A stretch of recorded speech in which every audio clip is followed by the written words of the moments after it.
Olá a todos, meu nome é José Hugo Luz, eu sou médico, radiologista intervencionista e estou aqui com a doutora Maria de Lourdes, médica oncologista, oncologista clínica do Rio de Janeiro. Também do Rio de Janeiro, meu amigo doutor Marcelo N., cirurgião hepatobiliar.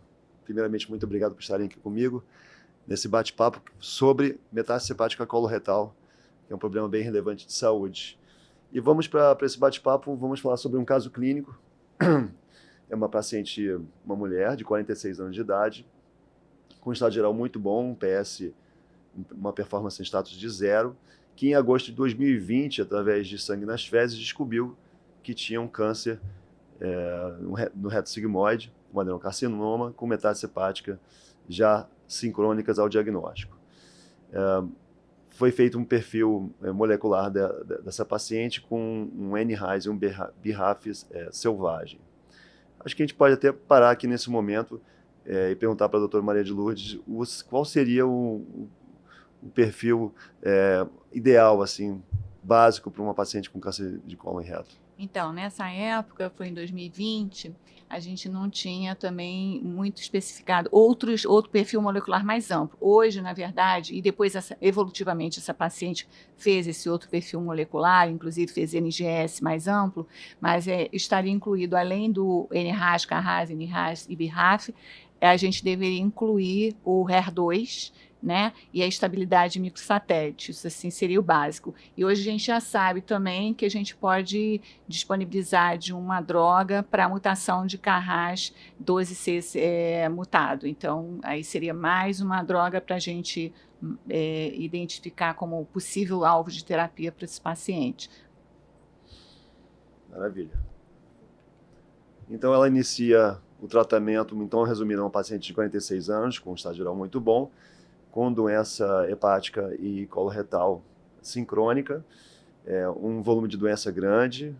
A gente não teve acesso às imagens nesse momento da história dessa paciente, e ela trata com uma equipe fora do nosso centro, e é iniciado o FOLFOX com panitumumab e 5-FU, faz 11 ciclos, o panitumumab entra depois durante mais 8 ciclos, e ela faz esse tratamento de 2020, de setembro de 2020 até junho de 2021. Em julho de 2021, ela faz um novo PET, que mostra uma resposta metabólica. O oncologista que estava conduzindo o caso, não era na nossa equipe, ele interrompe a quimioterapia. Ela fica até novembro de 2021, sem tratamento, e progride a doença hepática, mais uma vez numa avaliação por PET, sendo iniciado o FOLFIRI com panitumumab. Faz 12 ciclos desse novo tratamento, e aí isso já nos joga para 2022, né? Nós estamos agora em março de 2022, e faz uma nova imagem com resposta parcial. Em junho de 2022, tem uma nova progressão hepática, também identificada no PET. E aí sim, a gente tem então acesso à primeira imagem dessa paciente, uma ressonância magnética, que é feita em agosto de 2022. Na ressonância magnética, ela tem doença extensa hepática, aqui no lobo direito, uma doença no segmento 7, no segmento 8, uma lesão muito perto da veia porta direita, lesão volumosa. E aqui também no segmento 6, também tumor hepático aqui, né, com uma grande extensão. Então, um cometimento extenso, hepático. Agora sim, ela está num serviço que eu participo, e é levada para uma discussão multidisciplinar. Nessa discussão multidisciplinar, a ideia era otimizar ao máximo a quimioterapia, uma possível tentativa de conversão, né? Tendo em vista que é uma paciente muito jovem, com estado geral muito bom, e que acho que nunca foi discutido isso, né, dela ter essa oportunidade de ser operada, que para ela seria a melhor opção, né.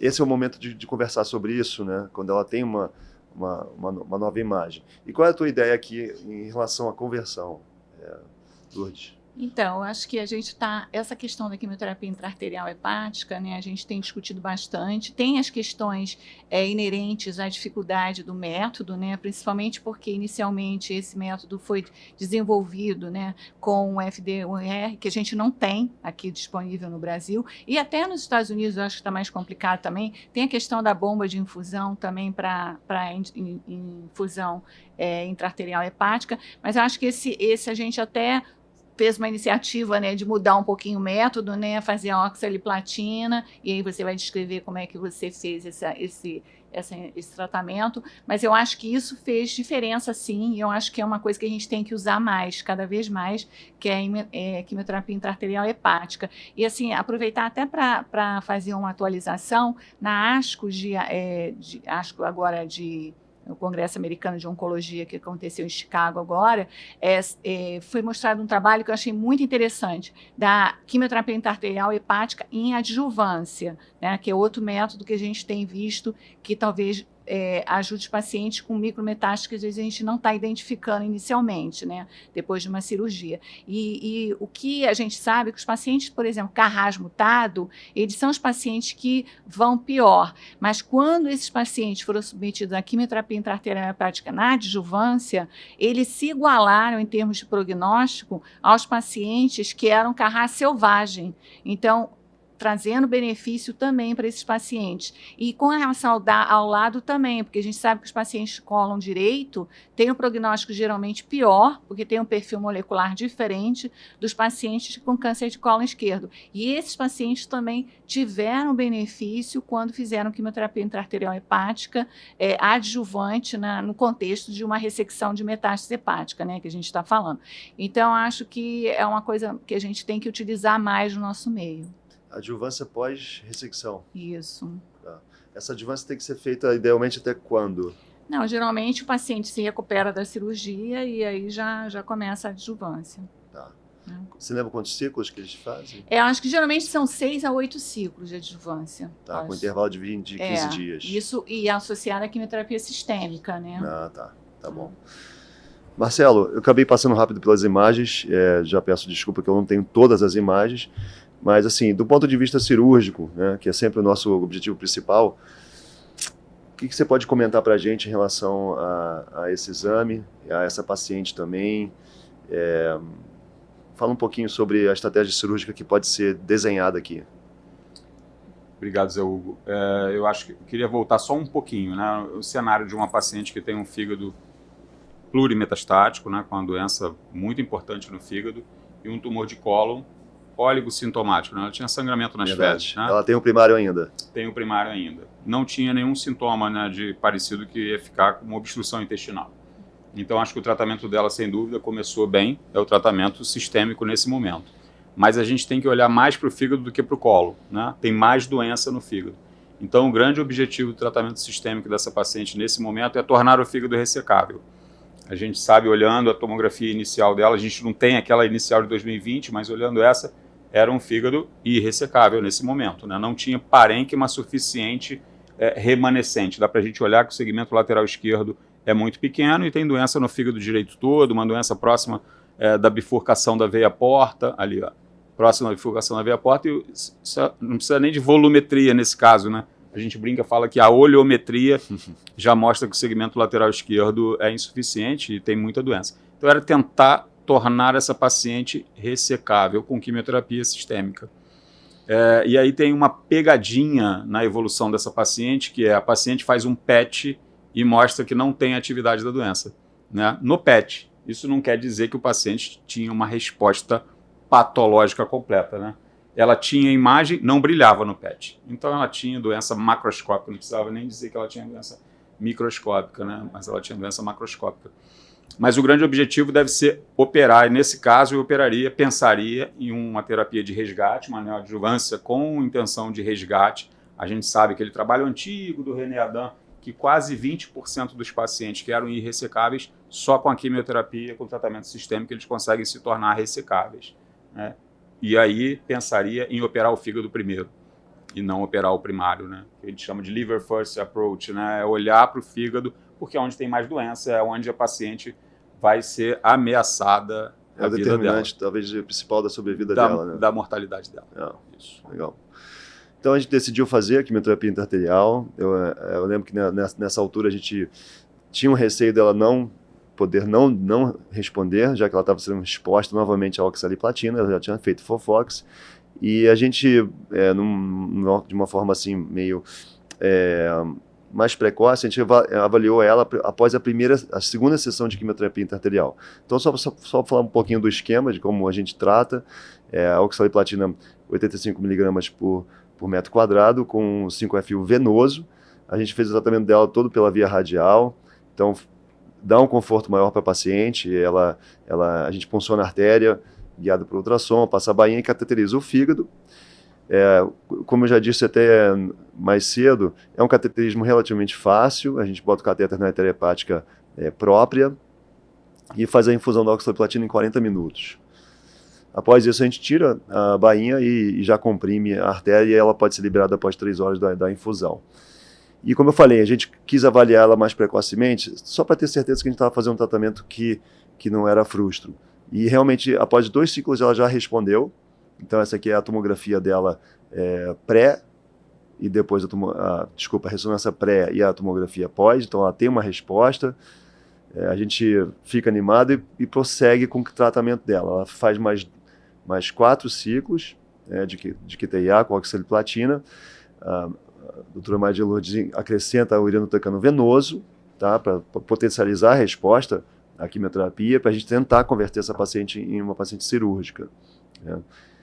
E em fevereiro de 2023 a gente faz então um novo controle de imagem, e ela continua respondendo.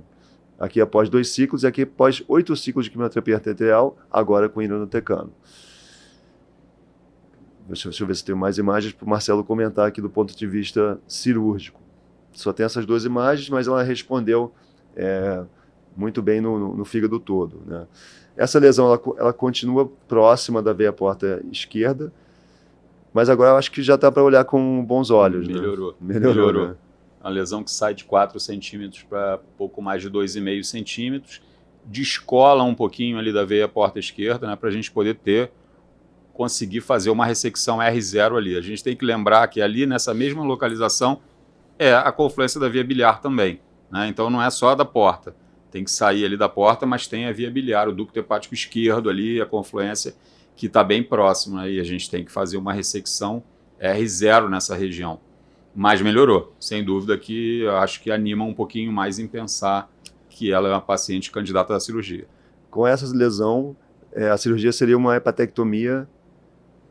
Essa não é a única lesão, não né? É a ela única tem lesão. Várias outras lesões no segmento 6, segmento 7, segmento 8, acho que ocupa...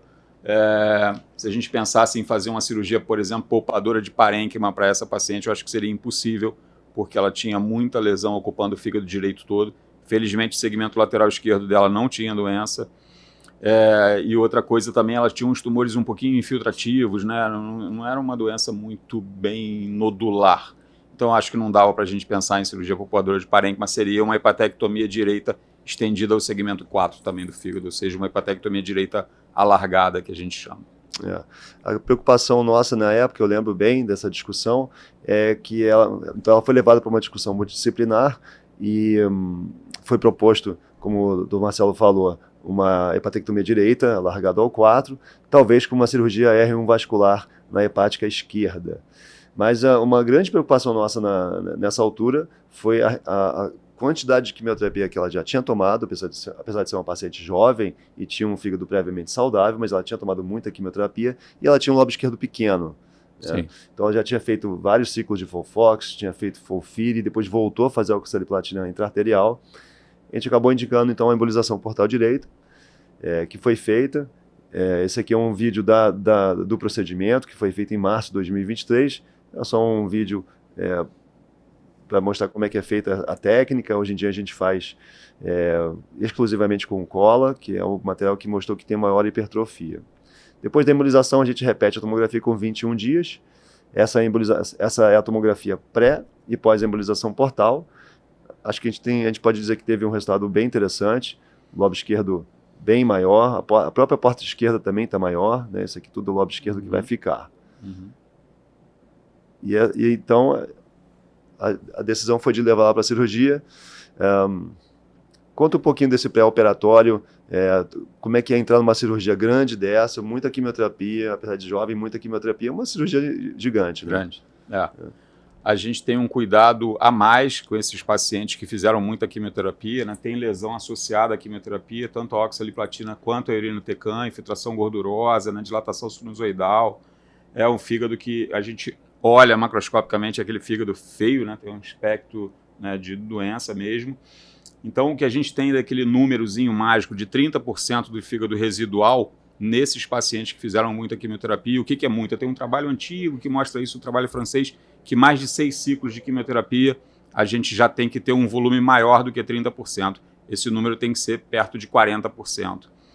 Então, eu me recordo, a gente fez uma volumetria dessa paciente, óbvio, né, no pré e no pós-embolização, para a gente ter certeza se tinha mais do que 40% de fígado remanescente do que seria o fígado ideal para essa paciente, ou mais do que 0,5% do peso corporal dessa paciente, né? E tem aí 700 centímetros cúbicos, em gramas isso dá um pouco menos, mas eu não me recordo bem o peso da paciente, mas era um fígado agora, pós-embolização, suficiente, em torno de 40% de volume residual, para ela não evoluir com insuficiência hepática no pós-operatório, que é a pior complicação de uma hepatectomia grande dessa. Tem algum... Qual é o intervalo sem quimioterapia para operar? Geralmente a gente deixa, até por conta da recuperação de medular, né, desse paciente, geralmente a gente deixa assim, o suficiente, 3 semanas normalmente, que é o suficiente para a paciente recuperar a medula dela, né? Ok, maravilha. Então essa paciente então, levada à cirurgia. Essa aqui é uma tomografia feita bem próxima da época da cirurgia, mostrando a relação do tumor com a veia hepática esquerda, né? Tinha um tumor lá no segmento 4A, né, em contato com a veia hepática esquerda, a única veia de drenagem que ia ficar no fígado remanescente dela. Então, nesse local aí seria uma ressecção R1 vascular. Então, a cirurgia foi realizada, é uma hepatectomia direita largada ao 4, uma parte do segmento 2, com ressecção R1 vascular na veia hepática esquerda. Esse é o fígado que saiu. Aqui a gente pode ver que o fígado, como você falou, um multinodular, né, com vários nódulos. Lesões infiltrativas, né? Uma foto mais próxima até da veia porta. E aqui no intraoperatório isso, né? É no intraoperatório. Isso é um Doppler no intraoperatório, né, mostrando a área cruenta ali, a área de secção, né, um pouquinho mais hiperecóico ali, colada na veia hepática esquerda, né? Com um fluxo bom na veia hepática esquerda, a gente se preocupa muito, mais uma vez, era a única veia de drenagem que ela tinha no fígado. Então não podia ter lesão nessa veia, não podia ter trombose nessa veia, era uma preocupação a mais nessa paciente. Você lembra o aspecto macroscópico, a quantidade de volume de fígado, você ficou satisfeito? Sim, sim. O segmento lateral esquerdo era um segmento lateral esquerdo com um volume muito bom, mas com aspecto de que a gente chama de CASH síndrome, né? A lesão associada à quimioterapia, né? Aquele aspecto mais escurecido, mais moteado, né? Aquele fígado que fica com a coloração diferente. Um dado interessante também é que, apesar de toda a quimioterapia que ela tomou, ela respondeu muito bem à embolização portal, mostrando que, na verdade, ela tem ali um poder de regeneração ainda bem razoável, e isso tem implicâncias no pós-operatório de uma hepatectomia. Ela deve ir melhor na hepatectomia. Sim. Aqueles pacientes que a gente emboliza e não cresce nada, tem alguma coisa já de doença crônica naquele parênquima ali. Tem alguma coisa muito errada ali, ele deve ir mal na cirurgia também, né? Sim, sim. Mesmo com a cirurgia correndo tudo bem. A gente acabou de falar nele, né? Esse é o aspecto, Esse é o aspecto do segmento lateral esquerdo, né? Tá ali uma pinça ali puxando, foi uma cirurgia aberta, obviamente. Nesse caso, a gente não optou por cirurgia minimamente invasiva. Lá em cima, em amarelo, a gente está vendo aquele tape ali, né? É um vessel loop que está laçada a veia hepática esquerda lá em cima, que a gente tinha que ter um controle dela, né? Onde foi a ressecção R1 vascular. E esse fígado com um volume satisfatório, um volume grande, mas com aquele aspecto realmente de lesão associada à quimioterapia. Uma coisa muito importante é falar também do ponto de vista para evitar a disfunção hepática no pós-operatório, que é a pior complicação, é a gente isquemiar pouco esse segmento lateral esquerdo. Então a gente faz uma isquemia seletiva do fígado direito, lembra que a porta já estava embolizada, então era ligar a artéria hepática direita para a gente produzir uma isquemia. A gente começa a partir a hepatotomia já com uma isquemia seletiva, e quando começa a sangrar um pouquinho mais, a gente faz manobra de Pringle, que é o clampeamento do pedículo hepático inteiro, mas nesses pacientes a gente não faz um Pringle contínuo, a gente faz um Pringle intermitente de 10 minutos de isquemia com 10 minutos de reperfusão, para que a gente evite também a disfunção hepática no pós-operatório. Essa é mais atitude de curiosidade. A tua hepatotomia, ela é também orientada pelo ultrassom? Você também usa? Sim. O ultrassom intraoperatório é fundamental nesse paciente. Lembra que tinha aquela lesão no segmento 4B ali, colada, né, na confluência da via biliar, colado na porta esquerda. Então a gente, para ter margem ali adequada, a gente faz ultrassom, é fundamental fazer ultrassom intraoperatório. Também curiosidade, tem alguma ferramenta que você usa no intraoperatório, poderia usar no intraoperatório até para avaliar esse fígado? Eu sei que você usou o Doppler, né? Assim, a veia está patente. Alguma outra coisa que você pode lançar a mão ali no intraoperatório para... Algumas vezes o que a gente pode fazer é medir gradiente de pressão na veia porta e na veia cava, né? Saber se esse paciente tem um hiperfluxo ou tem uma hipertensão portal por causa ali, desse parênquima que já tem algum tipo de doença, se a gente tem que modular esse fluxo do fígado. Legal. Nesse caso eu não me recordo, não tenho certeza se a gente fez ou não, mas é muito simples, né? A gente espeta a veia porta, espeta a veia cava e faz um gradiente de pressão, saber se esse paciente tem algum grau de hipertensão portal ou não. Legal. Maravilha. Ela fica internada durante 8 dias somente e vai para casa bem. Quer contar um pouquinho depois, Lourdes, que você acompanha ela? Depois essa paciente, a gente sabia que ela tinha ficado com uma doença residual, né? E ela começou FOLFIRI com Cyramza. Cyramza é o ramucirumab, que é uma medicação que ela não tinha sido exposta ainda. E ela começou isso em maio de 2024. Até novembro. Em novembro, ela evidenciou progressão de doença. Quando a gente fala em PET, na verdade, eu não acompanho esses pacientes só com PET, porque, como você mesmo chamou a atenção, Enio, Marcelo, a questão da ressonância para avaliação de fígado é o mais importante ainda do que o PET, né? Sim. Então, além do PET, a gente sempre faz ressonância, isso é mais importante. E ela progrediu doença em novembro.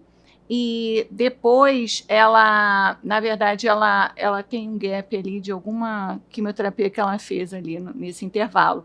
Mas o fato é que recentemente, ela agora em julho de 2024, na verdade, ela começou a apresentar alteração novamente, persistência de doença, progressão, inclusive em pulmão também. A gente chegou a fazer uma SBRT de pulmão, que era uma lesão que era a única que estava escapando naquele momento do nosso tratamento. E aí é a importância dos métodos, né, complementares locais, quando você tem uma oligoprogressão. Então, nesse caso, como a paciente já era uma paciente muito sofrida, de muitas terapias de intervenção, eu optei por fazer uma SBRT no pulmão dela, na única progressão que ela estava tendo, e mantive o tratamento.